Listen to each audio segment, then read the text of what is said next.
Thanks for joining us on the program. I am Omini Oden. Ahead of the inaugural of Mr. President for a second term of 4 years, we are beginning to use this program to track some of his comments. Some are reassuring, some are fresh comments telling you I'll do it differently as I move on to the next level, which is the mantra of change he has tied to his next approach to governance in Nigeria. And on media review? Well, we should go a step back and take a look at the media coverage and reportage of the just concluded 2019 Presidential National Assembly elections, with special focus on how newsmakers, the media, managed fake news, because everybody became journalists. We saw stories flying around the place. How did the media get to manage this, to know what's fake and not fake, and so as not to hit up the polity of the country? Okay, so well, we'll use this program intermittently to be tracking Mr. President's comments, because some of the comments have been misinterpreted, like when he said things will be tough. I'll show you I will not disappoint you. I will carry the youth and women along. A lot has been misinterpreted. But for this segment of the program, discussion segment, we shall be looking critically at those ones. If you really want to know what he meant by these comments, don't stray steps away as we move on to the program, which is the discussion segment of Insight.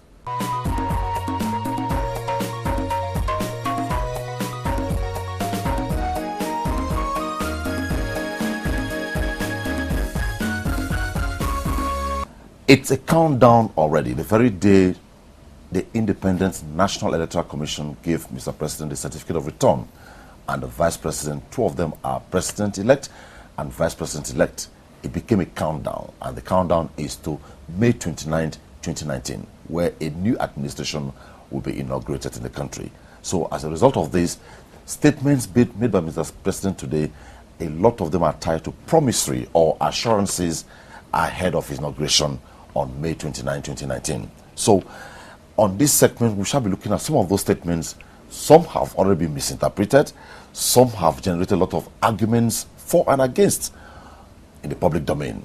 Well, that will be the focus on Insight on this segment. I have with me Ni Akinsiju, investment analyst and chairman, Buhari Media Organization. Thanks for being here. Thanks so much. My pleasure. Aliyu Abdullahi, policy analyst and lawyer. Thanks for being here. Thank you for having me, Omini. Okay. Well, precisely when members of the Federal Executive Council paid Mr. President a victory solidarity visit to congratulate him on his re-election, he made a startling statement there. And one of that statement was, things will be tough, or I'll be tough. And also when the All Progressives Congress Women and Youth Organization of the campaign organization held a victory dinner, he made that statement which says, only those with integrity will serve in my government. Heavy statement, pregnant with meaning. It has been dissected, knocked in, knocked out. What really does it mean by these two statements? They are very weighty statements. And we'll go on with other statements where he talked about giving a greater space to youths and women in his government. Even when he interjected, he said, well, you also still protect his own constituency. He went ahead to say that he will move the change matter a step further. The economy, insecurity and anti-corruption, and also reinforce strides recorded in the agricultural sector.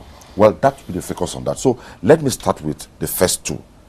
Things will be tough, and only those with integrity will serve in my administration. Can we expound on this? I think it's simple enough. A number of people have tried to detract, from what genuinely should be the explanation to that general broad statement by the president. But I think to our mind, it's simple enough.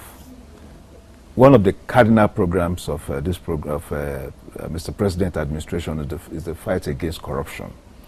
And of course, of all this program, the biggest headache, even to the president, is engaging corruption, because it has to do with people of high ranking, former occupiers of high offices, influential people, influential Nigerians, high elite people in the AA class and all that. So it's the president versus all these interests and elements. And for every move the president tried to make, there had always been all manners of interpretations, mostly out of sync with what the president is doing and, of course, what the administration is doing. So I think it's simple. What the president is saying is taking the fight to the next level, the fight against corruption to the next level, and that is going to be tough on it. And I think it's very, very plausible, because when you also look at what is coming with the National Assembly arm, the legislative arm of government, we are envisaging a more collaborative relationship, between the National Assembly and the executive this time. The APC more or less has something near absolute majority in both houses, chambers of the National Assembly, the Senate and the House of Representatives. So we expect the laws, that would facilitate the fight against corruption to be more, how do I want to put it now? To be more plausible, for the government. One, laws like the Money Laundering Act, the bill that had been sleeping in the National Assembly all this while, the whistleblower bill, that had also been sleeping in the National Assembly all this while since 2016 thereabouts. There are about 5 or 6 enabling laws that the Haiti National Assembly refused to pass, that had to do with the fight against corruption. So if the president is saying that one is going to do it within the ambit of the law, and to do that, it needs the collaboration of the National Assembly. We are sure the National Assembly, the 9th National Assembly that will be inaugurated soon, will support the president by approving all those, the dormant laws as they were. And the president will also make a declarative commitment to push with all his will, whatever needs to be done to engage any form of corruption anywhere. And that also starts with his own cabinet, that he had said that whoever would be a part of that cabinet must have been proven to be an individual of high character and integrity. Now, that is, of course, leading by example, So you are the champion. He's not only the champion of anti-corruption in Nigeria, he's also the champion of anti-corruption in Africa, the African continent. So he is not only to be seen to be above board, his immediate harm, which is the Federal Executive Council, should be peopled by individuals of high character. So I think that is what the president is saying, and that, of course, there will be no distraction whatsoever on matters of corruption. Okay. So it's principally about going to the next level. Okay. One other interpretation given to Mr. President's comment regarding saying people with integrity will serve in my government is that the fact that he is looking beyond the All Progressives Congress. He's been elected on the platform of that party, but now is going to be inaugurated as the president of the Federal Republic of Nigeria. Could it be that he meant he's going to look beyond the party to constitute his team? Although your question is so narrow, but even the first administration, I don't think he actually limited the composition of his cabinet to the political class or party, that's APC. I know a couple of, or more than a couple of ministers that were actually not politicians. They had nothing to do with politics. Maybe perhaps after after being chosen as cabinet ministers or members, they now rush to now get the APC card and so on, but they were actually not members. The current finance minister, for example, she was a purebred technocrat. She was coming from NETI, as the executive secretary of the NETI. Then from there she came to the National Planning Commission, Minister of National Planning, and then we have others who were maybe perhaps even on from other political parties, but he still took them. So this is not new, the president looking beyond political party. But then I also don't think that is the interpretation of when he said only people with integrity will serve in his cabinet. I don't think that is what he really meant, looking beyond my political party. just like Nii said, I think it has to do more with the perception of corruption and integrity. It's not a secret, you know, it's public knowledge that there are some, you know, scandals that hit this administration's, his cabinet, some that has to do with either academic qualifications. We know about those issues, maybe not legal, but bordering on the issue of the moral standing, you know. And there are others also who were one way or the other been accused, you know, even though there is largely no evidence. But I think what the president is sending, the message, the signal he's sending out there is, look, because this time around, I am going to be very tough, and principally on the issue of corruption, on all aspects of governance. This is the next level.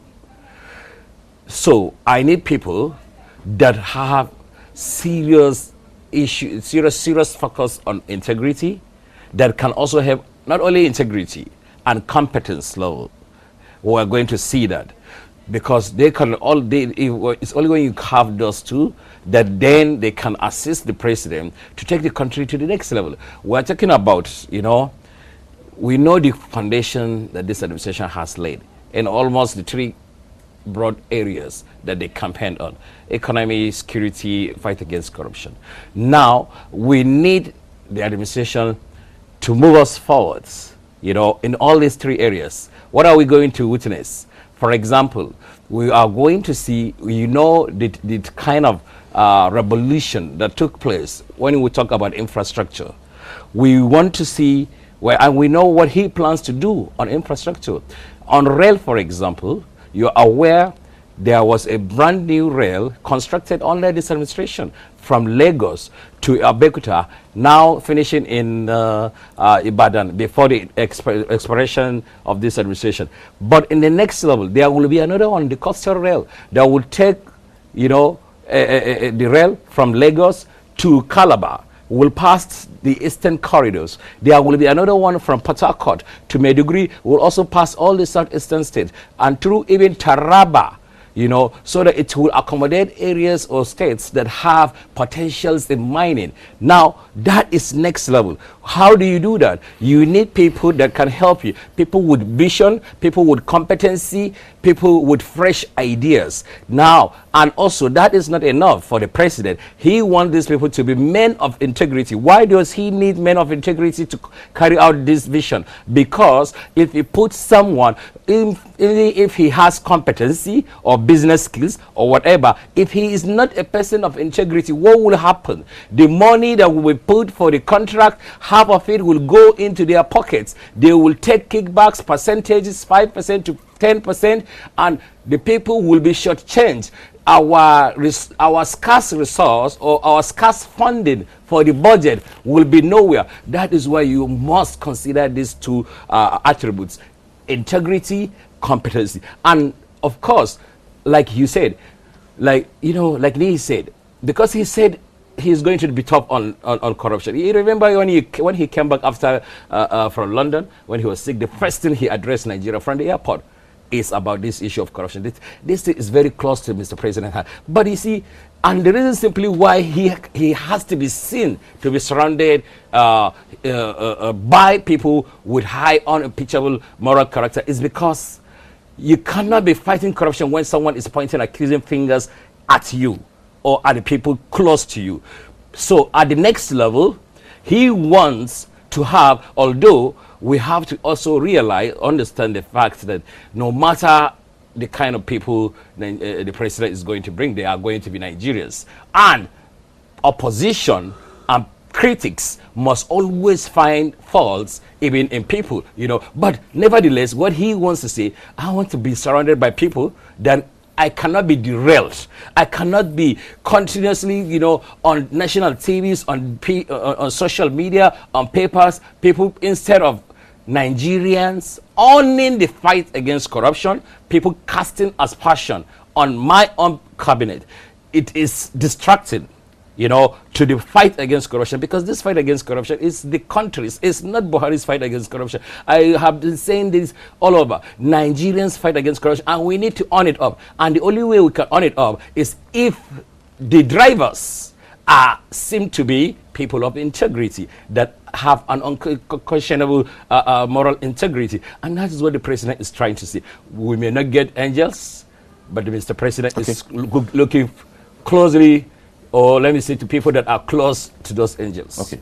Well, moving on, the other one was where he talked about the fact that I assure you I will not disappoint you. I will involve more youths and women in my administration. That's a combo. One is that I assure you I will not disappoint you. Yeah. It has to talk to policies and programs and all that. And the second, that it will involve more women and youth. Of course, it was making that declaration during the victory dinner organized by the APC Women and Youth Campaign Organization. So that was targeted at the demography, of that campaign, women and youth. And that is to say that it's going to refresh the process, refresh its government with more women and more youth, but not forgetting his own demography, which is his own constituency. The older, he was quite humorous. Yes, that was quite. Of course, I'd always talk about demography equity. You cannot run away from the fact that we all have something to contribute to the government. We cannot say because we have a big, large youthful population, therefore we should ignore the elderly population. We cannot say because we have women, a large female population, we should forget the male population. There should be a balance, We cannot throw away the experience of the elderly for the excitement and the exuberance of the youthful. The combination and the balancing of this is what would make going forward more robust. So, and I think that is what the president is doing. And of course, that if you have also been actively involved in translating his own dream, into reality, you must also be rewarded. That's essentially what he's saying. Now, I will not disappoint you. Talks directly to capacity and his ability to deliver on the promises. I think Nigerians that have been following this government should be excited, with the return of this mandate to him. One is the pan-Nigerian mandate. It's a stronger mandate than the 2015 mandate. In 33 states, it has more than 1/3 of vote cast. So it tells you it's a pan-Nigerian mandate. It's not an exclusive or limited mandate. It belongs to everybody. So, and that comes from the heart of the president to say that I will not disappoint you. I will not disappoint you in delivering my programs. Programs like what Barrister Aliu said here about the pan-Nigerian railway network. Now, people don't understand the significance of this. No country anywhere in the world develop, even grow its gross domestic product to as much as 2%, 3% that we have been doing without a strong railway network. It's just now that we are revisiting that from ground zero. Is that unfortunate? But now I know that in the 2019 budget as proposed, there is an 85 billion naira provision already as counterpart funding for railway network across Nigeria, and that include the Lagos, Abeokuta, Ibadan, Kano Railway, and the Lagos Calabar Coastal Railway, and of course the Port Harcourt to Maiduguri Railway. By the time all this is realized, it means that Nigeria would have been covered, by railway. And don't forget that these railway lines have stoppages or have diversions into each state capital of the country. So it's not just going around the country, it's moving into state capitals. What that translates to is cheaper cost of transportation, easier movement, and of course lesser accident propensity on our roads. So this is what we know, that the money is already there. And what also excites me most is the 10 billion naira in the budget, 2019 budget, is a proposed subsidy for interest rate reduction by the Bank of Industry. It's going to deliver on the fight against corruption. It's going to deliver on the continuous engagement with security anywhere in Nigeria, and of course, deliver on the economy. So, and so far, so good. Nigeria had by more than 55% of the voting population, or of those of vote cast, said that they have endorsed what the president has been doing since 2015, till now. So, if the president still on that ground now also declares that I will not disappoint you, I think it's just to create. It's to drive more momentum, along that line. Okay, let's move on now, Aliyu. He bent backwards to give Nigerians a scenario of what the agricultural sector was, to where he took it to, and what he would do. And he simply said that he will redouble and reinforce the strides recorded in this sector. What do you make of this? Yeah. You see, when the president came, actually, I quite remember very vividly, because he has said it a number of times, in his pre-handover from the former president, Goodluck Jonathan, and he requested to know from the former president, what happens, you have sold, crude oil for 6 years out of the 16 years in your party's leadership, and you sold it at an average of $100 per barrel, sometimes oscillating even to $140. You made so much revenue. What happened? Because we still have bad roads, there is no power, and our health care is in shambles, education not better. What happened to all the money? And the former president, Dr. Jonathan, said, we did two things only. And he said, what? He said, we bought food and we paid for fuel subsidy for Nigerians. And the president asked, what food did you bought with all this money? He said, rice, majorly. Because we subsidize rice, the importation of rice. And this is what we have been spending. And even you, if you are going to do these two things, you won't be able to achieve anything once you are going to do this. From then, the President Muhammadu Buhari, made a conscious effort not to toy the line of his predecessor, So he decided to put agriculture as one of the cardinal principles of his economic policies. Diversification of the economy.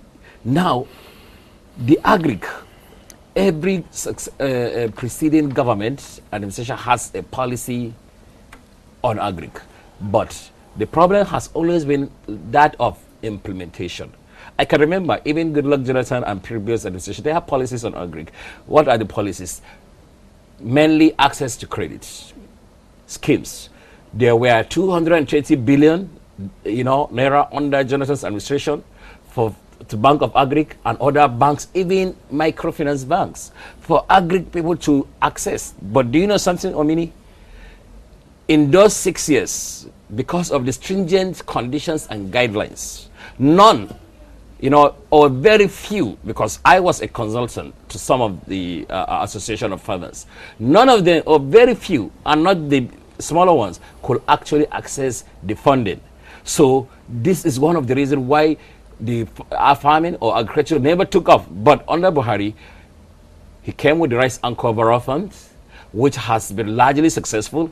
And statistics showed that Nigeria's import bill on rice has reduced by 90%. And what that translates into is a saving mechanism of $5 million per day that the country is engaging because of the answer, or the response to the president's clarion call to go back to farm. Many people have done that. We have seen states like Kebbi, Ebonyi states, Kano, Adamawa, many states, Jigawa, who has embraced that call. And we have seen a lot. And I've given this example on many. I don't know when I was a kid, when I didn't know what I was doing, what kind of food I eat. But in my adult life, I have never eaten a local rice besides of other rice until the administration of President Muhammadu Buhari.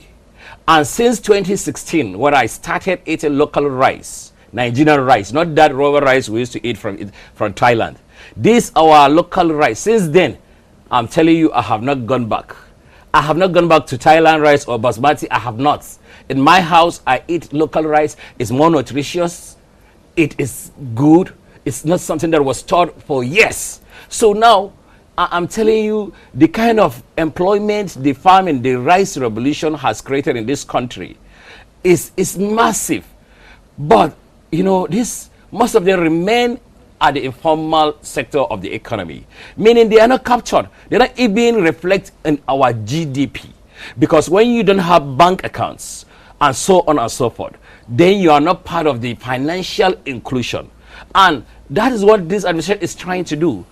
With the Rice and Crop Borough Fund, with all these schemes, before you assess it, even though they are assessing in a cluster of societies or associations, but you still have to have a bank account. So we are now transporting almost about 60 million people that were otherwise outside the formal economy into the formal economy just through a scheme that is implementable. Now, that is the last level, or that is the current level. The next level, we'll see more of that. We have to reach a point where we will have sufficiency in rice production. The government wanted to achieve that under this administration, but because of the security challenges we had in the north, especially at the north central belt, that wasn't possible. It could have been possible. We would have been talking about something else, but it was not possible because of the security challenges. But in the next level, we want to achieve 100%, where we will not be importing, and instead we will grow more rice to the extent that we will feed the entire African nation. Benue State is a food basket of the nation. Kogi, Nasarawa State, these are three states that, you know, if things are normal, things are fine, they can actually feed the entire sub-Saharan African. And that is the truth. And that is what we are going to witness at the next level. Food security, sufficiency, you know. So the revolution is just starting. We're going to see more funds will be allocated for farmers to have more access to credit. You know, NIRSAL came on board. What is NIRSAL doing? NIRSAL is just there to help the banks to hedge their risks of lending to farmers. Okay. You know, and it's a new thing. It came under the lifetime of this administration. It takes a lot to plan it. They have partners with countries like Germany and other international organizations. Funds are allocated there. What they simply do is to take the risks, you know, from commercial banks, microfinance banks, lend to the farmers. Don't worry about non-performance of the loan. If they default, we are there to refund you the money. So all these are intervention programs and schemes to help farming grow. And we have also many of these, the tractor leasing equipment, the plant leasing equipment. In fact, it's under the Ministry of Agri and in collaboration with FCT Ministry, which is going to be, you know, they have tractors that will be leasing, on lease to farmers. The era of only the big farmers, few of them, you know, that are able to do mechanized farming. In the next level, ordinary farmers will have access to tractors and equipment that will make their farming more mechanized, because without mechanizing our farming and without actually, you know, going the whole hog of the value chain of agri, we will not actually see what we want to see. For example, if you grow maize, why do you import corn to people that will make cornflakes? Yeah, why can't you do it here? That is where we are, at the next level. If all what you've reeled out is in place and the states, the local governments are not uploaded or are not involved, will it work? I think they are involved. I'm just saying. Yeah, they are involved. It's not the designs. You find some of these policies at the national level. They are not. You go to the states. Some states are involved, some are not involved. You go to local government, it is completely absent. Will it work? No, I don't think so. You know, it's when you design a policy, you must have a board-high view of the implementation of that policy. And of course, it has to be linked to the Constitution. by the letters of our constitution, the federal government does not own land anywhere. Except Abuja. except Abuja, which is the FCT. So when you're talking about 36 states, the ownership of land is imbued in the state governor. So if the federal government is contemplating any policy that has to do with land, it must necessarily involve the states. And that is why the Buhari'S program is to a large extent very successful, because the collaboration between the federal government, the CBN, and the states. So it's a state that is the last line, in the value chain as they link up, with the farmers at the grassroots, at the local government. So it's a state that will also now relate to the local government. So that's a flow, and that is as a policy analyst too.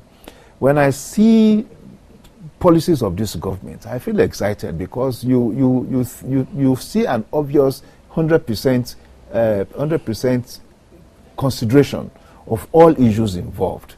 For instance, the fertilizer blending plants are mostly owned by states, and the ones that have been resuscitated, 32 of 32 blending plants that we had in Nigeria before, all these were dead by 2015. Dead, as in no plants anywhere.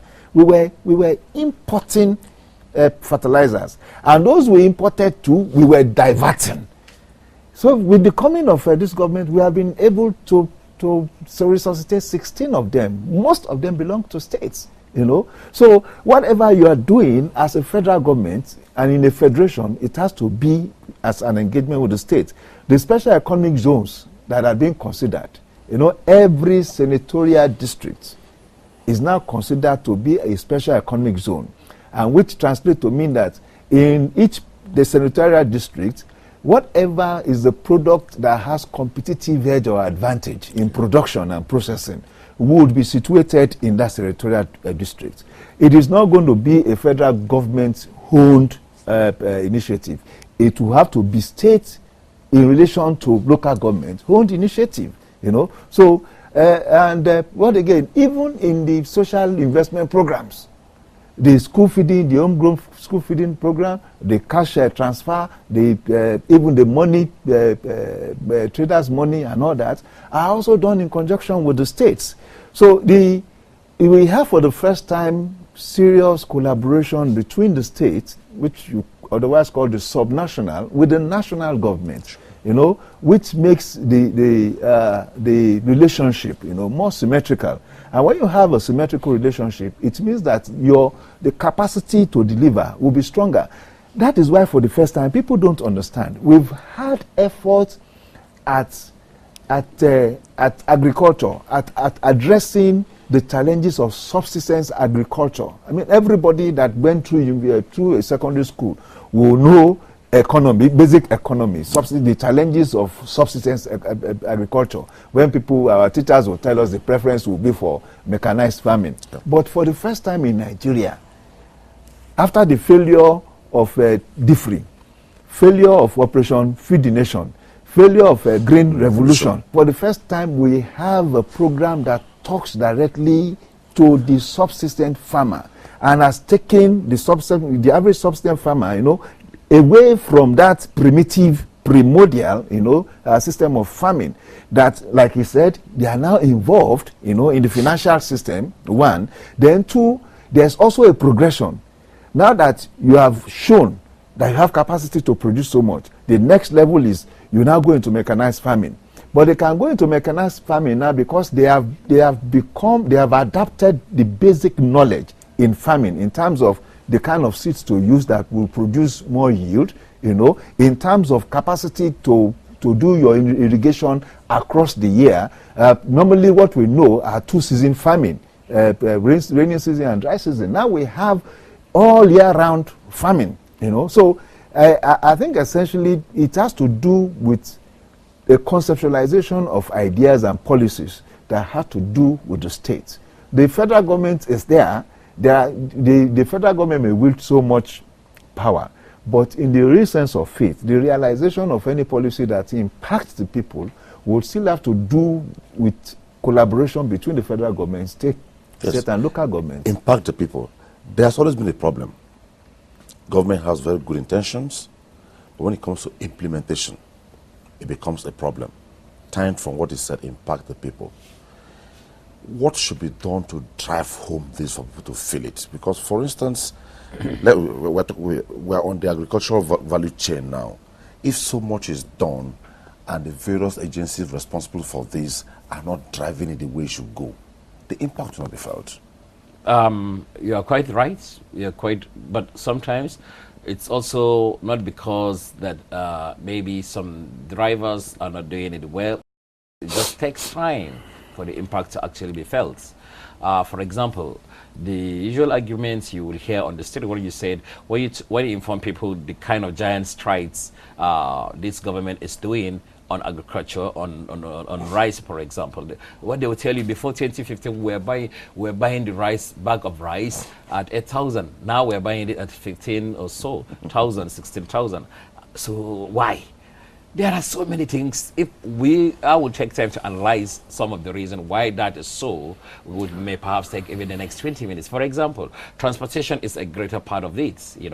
Inflation, the entire inflation rate that affects the issue of also infrastructure, lack of access roads from the farms where you evacuate the proceeds, the products, the produce, to the markets where you would now help sell it. The lack of millions, milling equipments, for these rights. You have to actually either went somewhere to rent someone's on and then mill it.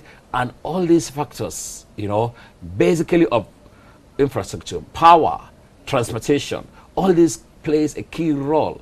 And also, when we don't close our borders, or the smugglers still find a way to bring cheaper produce, like the rice, for example. Some smugglers still find their way through the Niger border with Nigeria and smuggle. We have seen the clips, So our law enforcement, you see, they have to actually sit up and do their work. That's the customs and other border patrols. Then we have also the issue of infrastructure. We have to fix the roads from our farms to our local. That means that brought the conversation you're having with the states have to play their roles, because not every road is a federal road. There are local roads, there are states roads. What are the governors and the local councils doing in those regards, fixing just mere road that comes from the farm to at least maybe a village market? So all this, you are very right. You see why before you feel the impact, the synergy has to be there. Sure. But largely, with this government, with the federal government and the collaboration by the states, the impacts can be felt. Because I'm telling you, for example, when this government came in 2015, when they started this issue of, okay, let's close the borders, the land borders for rice importation. Let's concentrate on our farming. This was a scheme, right? This was a policy. Let's give them loan, So when we started, the rice was about 20-something thousand, 21, 19, 18. It started, look at it. It started retrogressing, coming back, Now it is 15. Tomorrow it is 14. You understand me? So that is change. Change is never swift. Okay. It is always incremental, and Okay. Let me just hold it there, Liu. Let's conclude here by saying that all this, the government is there for the people, and everything government is doing, the loss is because of the people. What attitude, in a few words, should the people be exhibiting at this stage? I think it's time Nigeria, because somehow, if government is doing everything, the people don't show reciprocity. It is worrisome. Yeah, it is. But I think with time, most Nigerians would show appreciation for what government is doing, because when you look at the policies of this government, it's about impacting the average Nigerian. And I was talking about accessing Bank of Industry loan at 9%, and that is what the government said in that budget, 9%. Most commercial banks will give you, the average Nigerian cannot even access loans anyway from any commercial banks in Nigeria. And if you are going to get it, you can't get it less than 21 to 22%. And I don't know what kind of business the small, medium scale entrepreneur want to do with that. But the federal government in 2019 budget has imputed a 10 billion naira subsidy for interest rates, for SMEs entrepreneur. Okay. And that is to guarantee cheaper, access to fund.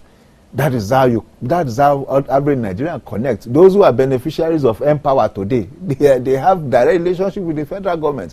Beneficiaries of cash transfer, they have direct relationship with the federal government.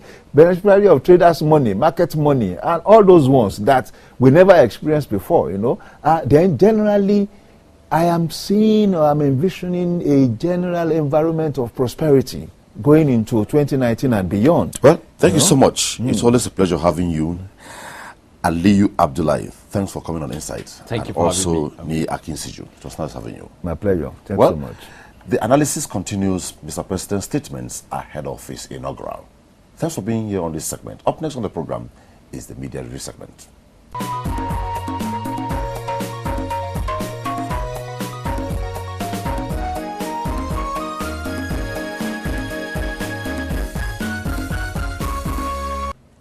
Hello, this is the media review segment of Insight.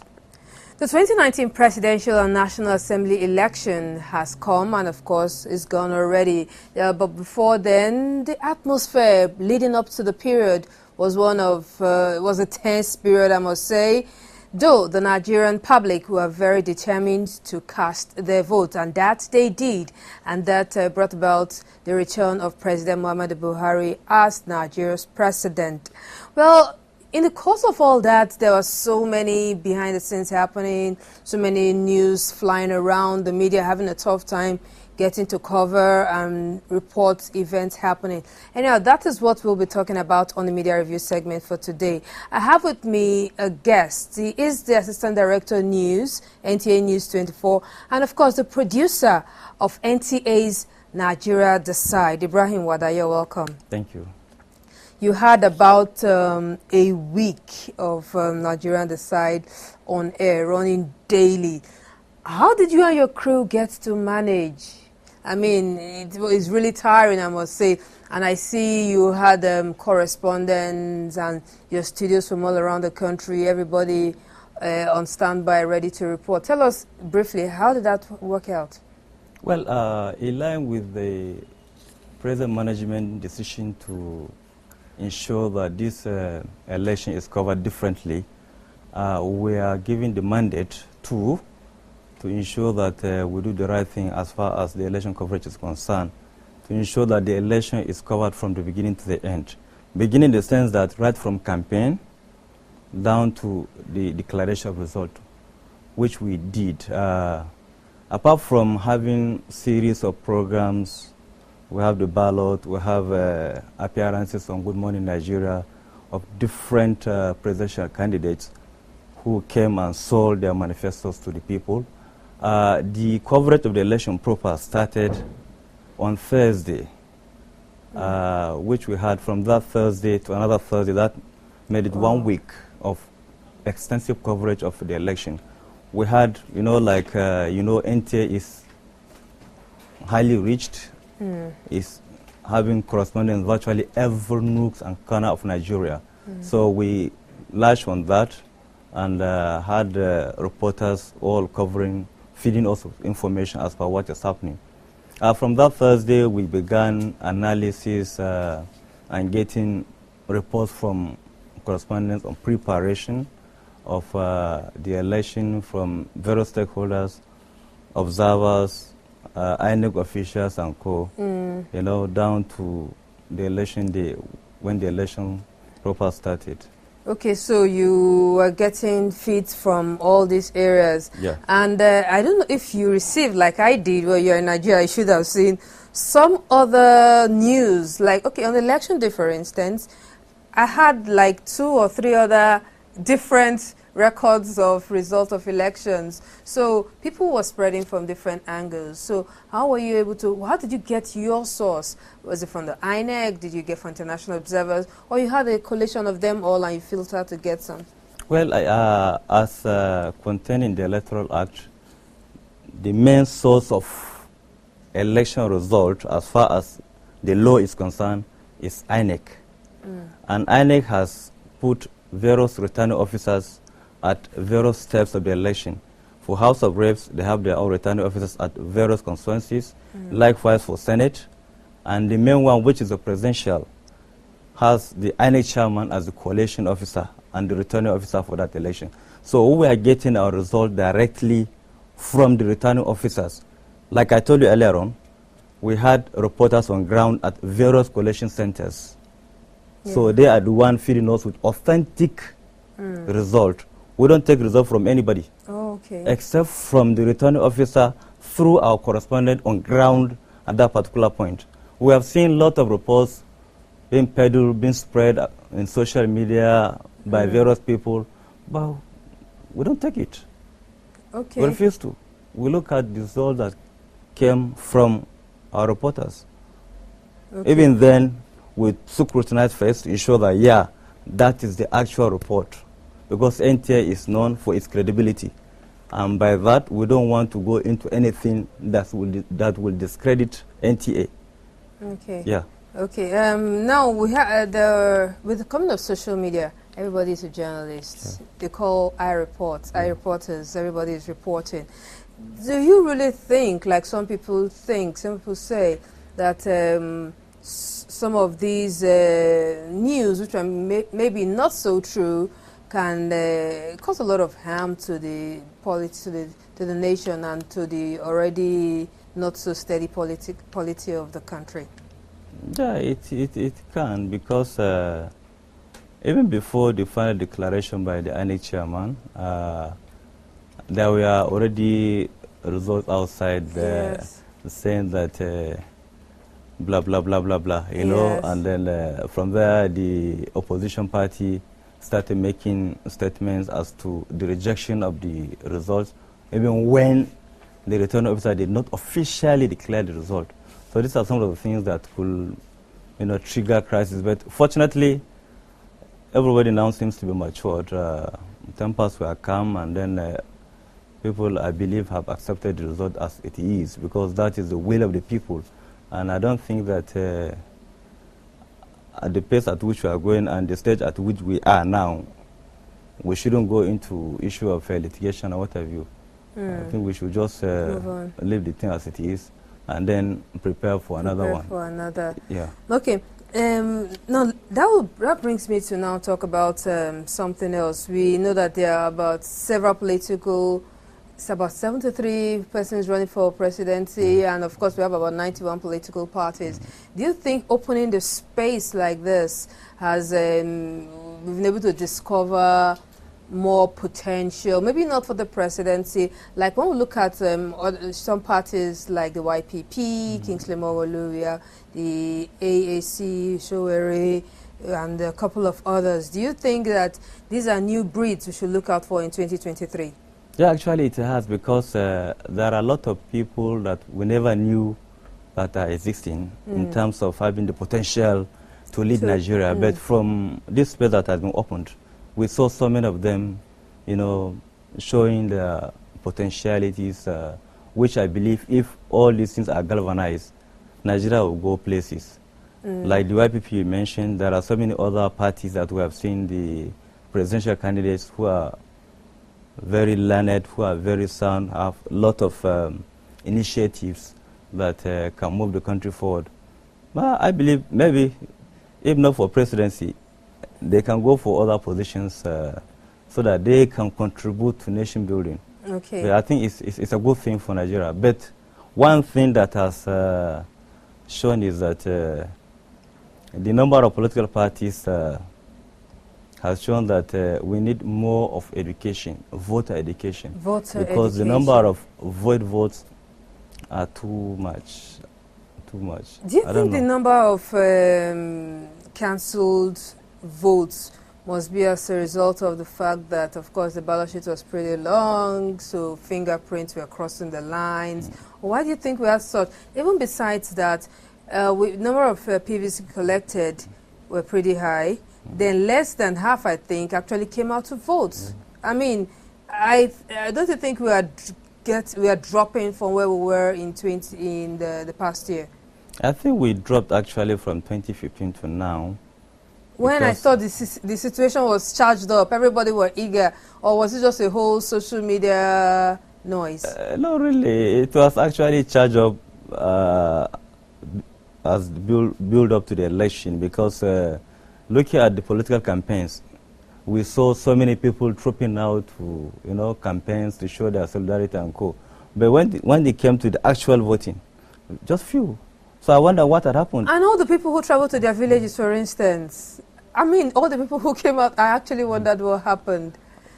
Where did you think we got it wrong? Well, I think some people believe that the rescheduling of the election has affected the voter turnout, because some people who were residing outside their polling centers or their homes, who came to vote initially, and the election was rescheduled, went back to their places of assignments or places where they are looking for their daily bread, and never came back for the election.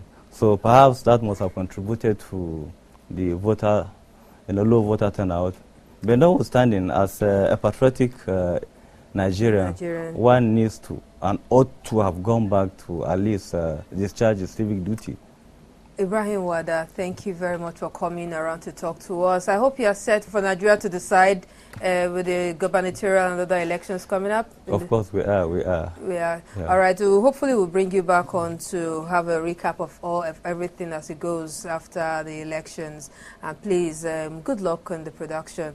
I hopefully may be there. All right. I'll be speaking with Ibrahim Wada, Assistant Director, News NTA News 24, and also the producer of Nigeria, the Sides of the NTA. The program is still the media review segment. In a while, I'll be back on with Omini.